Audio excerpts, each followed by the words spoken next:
سورہ انفال کی آیت نمبر 42 ہے۔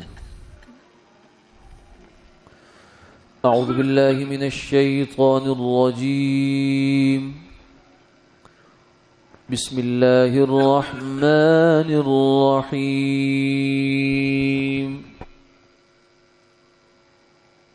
اذ انتم بالعدوة الدنيا وهم بالعدوة القصوى والركب اسفل منكم ولو تواعدتم لاختلفتم في الميعاد ولكن ليقضي الله أمرا كان مفعولا ليهلك من هلك عن بينة ويحيى من حي عن بينة وإن الله لسميع عليم۔ إذ يريكهم الله في منامك قليلا ولو أراكهم كثيرا لفشلتم ولتنازعتم في الأمر ولكن الله سلم إنه عليم بذات الصدور۔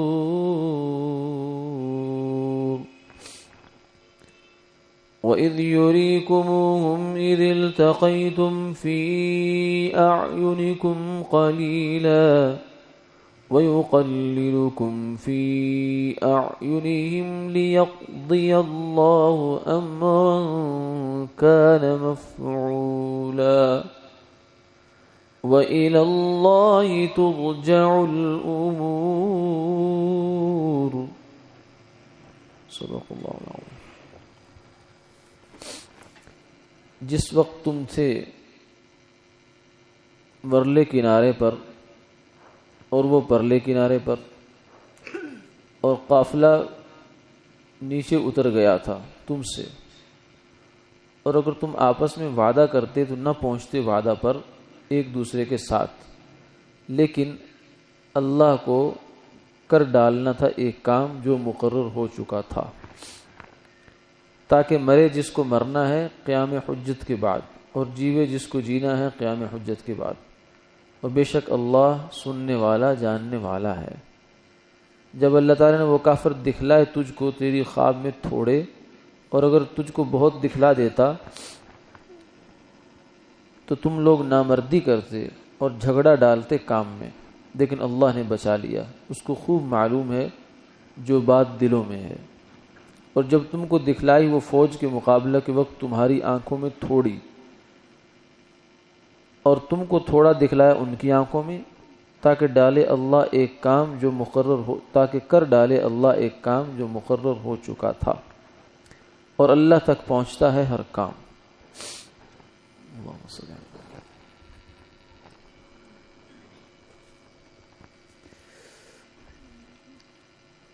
ان آیات مبارکہ میں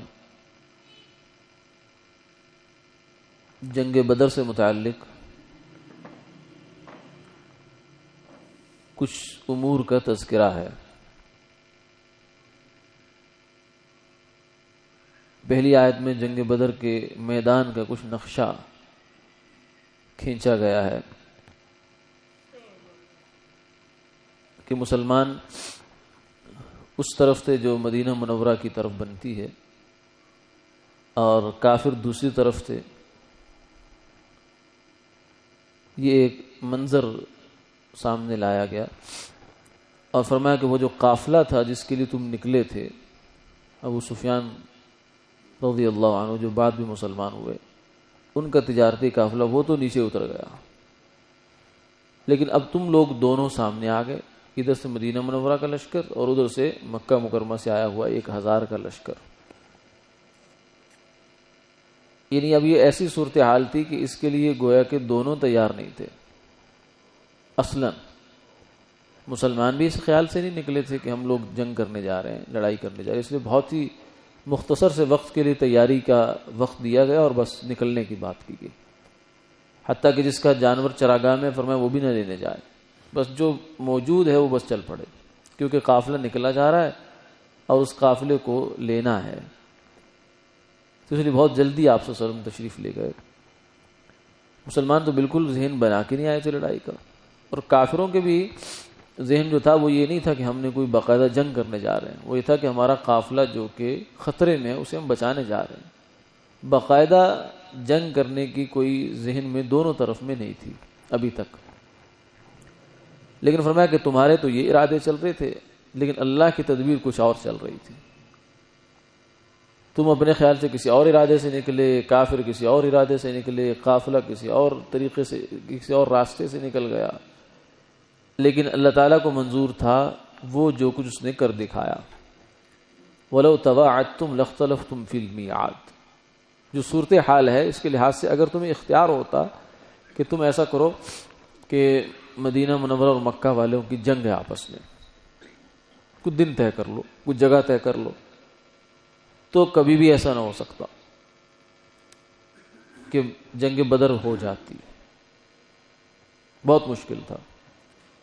لیکن فرمایا کہ اللہ کی تقدیر دیکھو، اس کا کرنے دیکھو کیا کرتا ہے وہ۔ یقضی اللہ امرا کان مفعولا، جو کام اللہ نے طے کر رکھا ہے کہ میں نے کرنا ہے وہ کر گزرتا ہے، اور کیسے کیسے کرتا ہے انسان کی سوچ سے باہر ہے،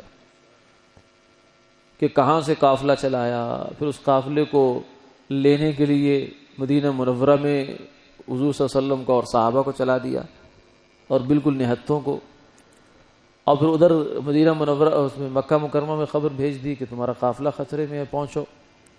وہ لوگ جلدی جلدی سے نکل کر آ گئے۔ اب اپنے اپنے خیال میں تو کسی نے بھی نہیں سوچا تھا کہ جو کچھ ہونے جا رہا ہے یہ ہو جائے گا، لیکن جو اللہ کی تدبیر ہے وہی غالب آتی ہے۔ انسان کے سارے منصوبے تدبیریں وہ اپنے خیال سے ایک طرف لے کے جا رہا ہے، لیکن وہ ایک طرف نہیں جا رہی ہوتی، وہ دوسری طرف ہی چل رہی ہوتی۔ تدبیر اللہ کے غالب آتی، جیسے واقعہ ہم سنتے رہتے ہیں کہ سلیمان علیہ السلام کے زمانے میں ایک آدمی تھا، وہاں ان کے پاس موجود تھا، اسرائیل علیہ السلام کو حکم ہوا کہ اس کی روح قبض کرنی، اور کرنی بھی اس کے وطن میں ہے، کیونکہ جہاں موت کا وقت طے ہے وہاں اس کی جگہ بھی طے ہوتی ہے، اس سے آگے پیچھے نہیں ہوگا۔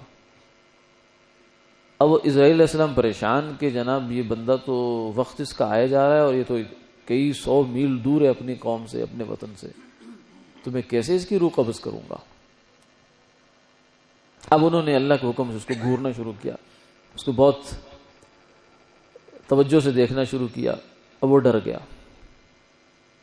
اس نے فوراً سلمان علیہ السلام سے کہا کہ مجھے ڈر لگ رہا ہے، مجھے جلدی سے ایسا کرے، آپ چونکہ ہوا پر آپ کی حکومت ہے، آپ ہوا کو حکم دیں گے مجھے اڑا کر گھر پہنچا دے گی، اس لیے مجھے وہاں پہنچا دیں۔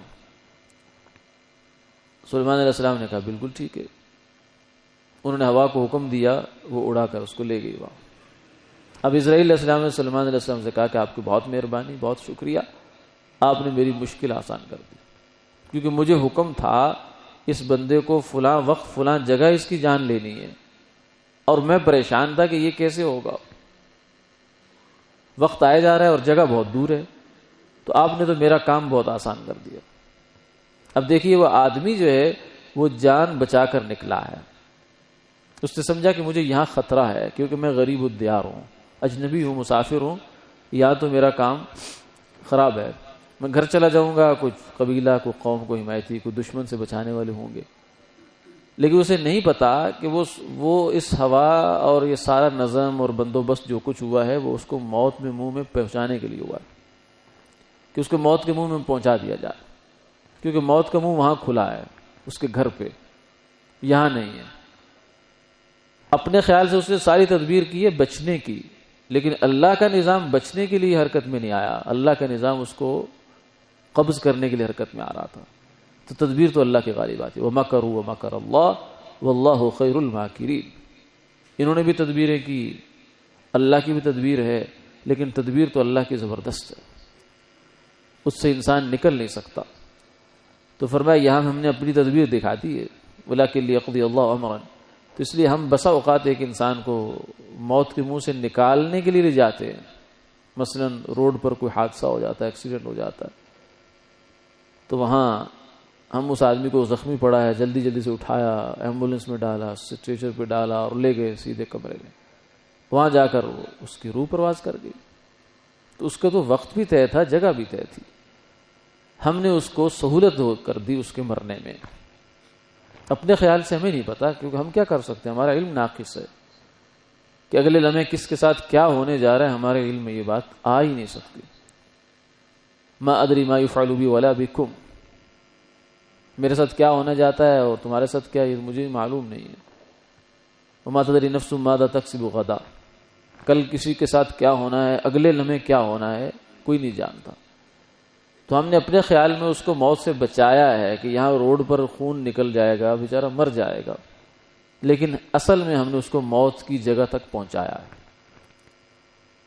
تو یہ اللہ کا ایک نظام ہے جس کی طرف یہاں اس نے متوجہ کیا. وَلَوْ تَوَعَدْتُمْ لَاخْتَلَفْتُمْ فِي الْمِيعَادِ، اگر تمہارے اختیار میں ہوتا یہ کام کرنا، جنگ بدر کو اس طریقے سے مینج کر دینا، تو کبھی بھی نہ ہو سکتا.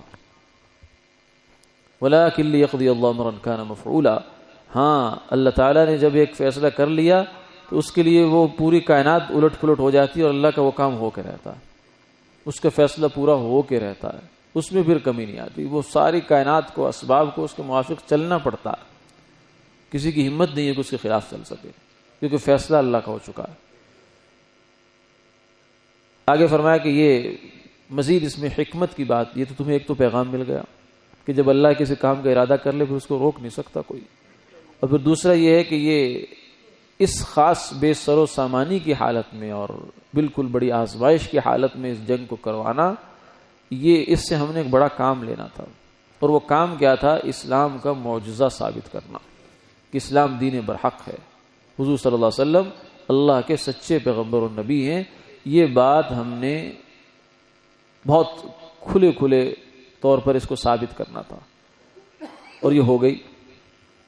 کیونکہ 1000 کے لشکر کے ساتھ 313 کا افرادی قوت میں بھی کوئی مقابلہ نہیں ہے. پھر جو مادی قوت ہے ان کے پاس اسباب کی صورت میں، گھوڑوں کی صورت میں اور سواریوں کی صورت میں، اس میں بھی کوئی مقابلہ نہیں. 2 گھوڑے ہیں یہاں ٹوٹل، اور درجنوں کے قریب، زیادہ کچھ درجن اونٹ تھے، باقی تو سب لوگ پیدل، تلواریں بھی بہت کم ہیں. تو جنگ کی تو بالکل کوئی تیاری نہیں. ایک طرف گویا کہ گاجر مولی ہے، ادھر اگر 1000 آدمی تلوار اور نیزے کے ساتھ لیس ہے تو یہ تو ان کے لیے گاجر مولی ہے جن کے پاس کچھ بھی نہیں ہے. یہ اتنی بے سر و سامانی، اور ادھر ساز و سامان، اور آپس میں کوئی تناسب نہیں ہے سرے سے. لیکن اس کے باوجود بھی اس نہتے لشکر کا غالب آ جانا یہ کھلا معجزہ ہے، حق کے حق ہونے کا اور اسلام کے برحق ہونے کا. اس لیے اس کو یوم الفرقان کہا. یوم بدر کو یوم الفرقان کہا جاتا ہے کہ اس میں حق اور باطل کھل کر سامنے آ گیا کہ باطل کیا ہے اور حق کیا ہے. اس لیے فرمایا کہ یہ ہم نے اس لیے بھی کیا تھا کہ اب کسی کو شک نہیں رہ جائے گا کہ حق کیا ہے اور باطل کیا ہے. پھر اس کے بعد بھی اگر کوئی مانتا ہے تو مانے، بہت اچھی بات ہے. نہیں مانتا اور مرنا چاہتا ہے تو مر جائے. لِيَهْلِكَ مَنْ هَلَكَ عَنْ بَيِّنَةٍ وَيَحْيَىٰ مَنْ حَيَّ عَنْ بَيِّنَةٍ. جس نے حق کو قبول کرنا ہے اور زندہ ہونا ہے، کیونکہ حق کا قبول کرنا یہ زندہ ہونا ہے، وہ بھی پوری بصیرت کے ساتھ کرے گا. اور جس نے مرنا اور تباہ ہونا ہے وہ بھی پوری بصیرت کے ساتھ تباہ ہوگا.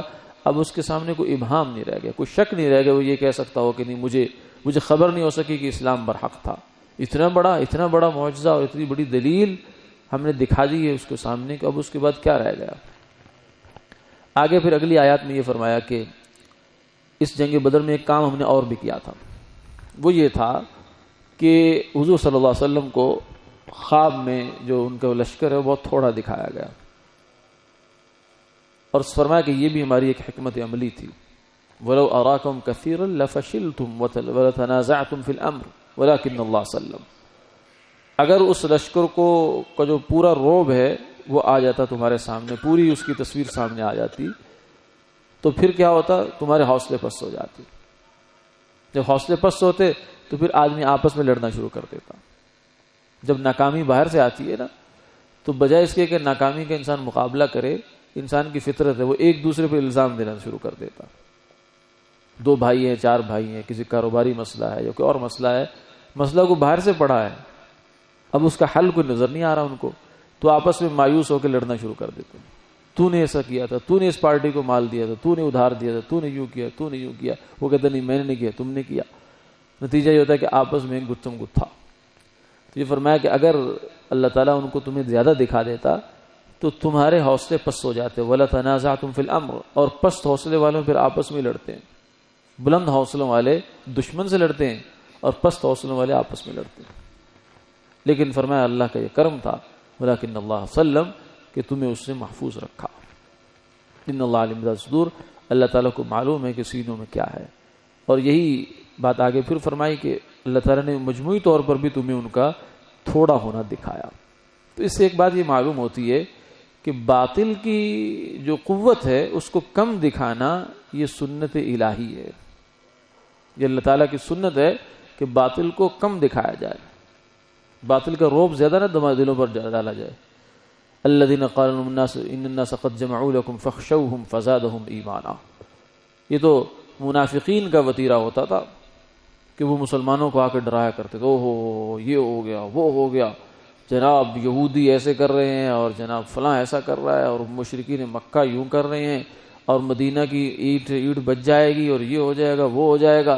اس طرح کی جو سنسنی خیز خبریں اور لوگوں کے دلوں کو ڈرانا دھمکانا اور بالکل خوف کا ماحول بنا دینا, یہ تو باطل تو منافقین کا علامت تھی, مسلمانوں کی علامت نہیں ہے. یہ مسلمان تو حوصلہ کبھی بھی نہیں چھوڑتا, اور یہ سنت الہی ہے کہ باطل کو غلط چیز کو چھوٹا کر کے دکھاتی ہے. یہ اس اصول کو ہمیں بھی ملحوظ رکھنا چاہیے. یعنی برائی کے زیادہ تذکرے کرنا اس کو پھیلانا ہوتا ہے, برائی کو بہت چھوٹا کر کے پیش کیا جائے. اور باطل کو بھی یہ نہ کہا جائے کہ بس باطل ساری دنیا لے گیا اور یوں ہو گیا وہ ہو گیا فلاں فلاں. باطل تو ہے باطل, اس نے کیا کرنا. قل جاء الحق وزهق الباطل ان الباطل كان زهوقا. باطل لگتا ہے ایسے ہی ہے جیسے طوفان آتا ہے, دیکھے تو لگتا ہے بس ہر چیز اکھڑ جائے گی, پورا لاہور جو ہے وہ ملبے کا ڈھیر بن جائے گا, اتنی تیز طوفان ہے, بارش ہے اور فلاں ہے فلاں ہے.